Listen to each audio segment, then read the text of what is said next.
The coffee shop just outside Fort Benning's main gate had always been neutral territory, a place where officers and enlisted personnel could shed their ranks for a few moments of normalcy. But nothing felt normal when Staff Sergeant Derek Coleman's hand connected with the young woman's face. The crack of impact silencing every conversation in the room. She'd been sitting alone working on a laptop, her civilian clothes and quiet demeanor making her invisible in the way that women in military towns often tried to be.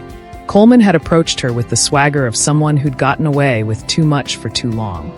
His reputation preceded him. 8 years in service, 3 formal complaints that had mysteriously disappeared, and a pattern of behavior that everyone whispered about, but no one seemed able to stop. When she'd politely declined his aggressive advances, his expression had darkened. When she'd firmly told him to leave her alone, he'd grabbed her arm.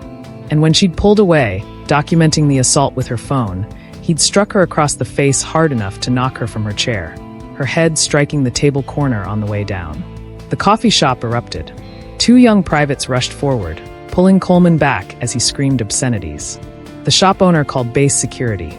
The woman sat on the floor, blood trickling from a cut above her eye, her hands shaking as she held her phone steady, still recording, her face pale, but her jaw set with determination. Coleman laughed even as the privates restrained him. He'd been through this before, knew how it worked. His company commander would smooth it over, call it a misunderstanding, maybe give him some extra duty. That's how it always went. Women complained, reports were filed, and then nothing changed. He was too valuable, too experienced, too well-connected to face real consequences. Base security arrived within minutes, took statements, separated the parties. Coleman was still smirking when they loaded him into their vehicle. The woman refused medical attention initially, insisting only that everything be documented, that every witness statement be recorded. There was something in her voice, a quiet authority that made the young security officers take extra care with their paperwork, though they couldn't quite explain why. 17 minutes later, 3 black SUVs arrived at the base commander's office. 3 generals emerged, their faces carved from stone, their movements urgent and purposeful. General Patricia Morrison led them, her 3 stars gleaming in the afternoon sun, her eyes carrying the cold fury of a mother and the calculated rage of a commander. Within the hour, Fort Benning was locked down. No one in, no one out. The base commander, a full colonel who'd been preparing to play golf, suddenly found himself standing at attention while 3 generals tore through every file, every complaint, every buried report related to Staff Sergeant Derek Coleman and the command structure that had protected him. The young woman Coleman had struck wasn't just any civilian. She was Captain Jennifer Morrison, currently on leave while recovering from injuries sustained during a classified operation in Eastern Europe. She was also the daughter of General Patricia Morrison, though she'd spent her entire military career refusing any special treatment, insisting on earning every rank, every assignment through merit alone. Jennifer had been at that coffee shop working on her master's thesis in military justice, specifically researching how sexual assault and harassment complaints disappeared within the military system. Her research had been personal, driven by the stories she'd heard from fellow service women, the patterns she'd recognized, the system she'd sworn to change. Coleman's assault had been his final mistake.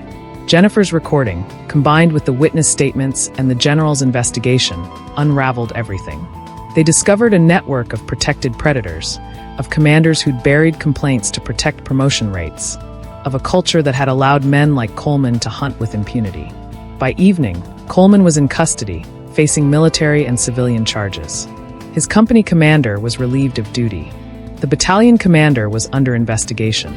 7 other soldiers came forward with complaints once they realized someone was finally listening, that the system might finally work the way it was supposed to. General Morrison stood beside her daughter in the base hospital, watching as medics finally treated the cut above her eye. Jennifer hadn't wanted to use her connection, had tried to handle it through proper channels like any other soldier would. But her mother had taught her another lesson that day, that sometimes rank exists not for privilege but for protection, not for personal gain, but to fix broken systems that destroy good people. The lockdown lasted 3 days. When it ended, Fort Benning had new leadership, new protocols, and a new understanding that no one was untouchable, that every complaint mattered, that the daughter of a general and the newest private deserved the same protection, the same justice, the same respect. Coleman's smirk had vanished the moment those SUVs arrived. He'd finally learned what everyone should have taught him years ago. Actions have consequences, and some lines should never be crossed. If you like this story, kindly thumbs up, and thanks for watching, and see you in the next video.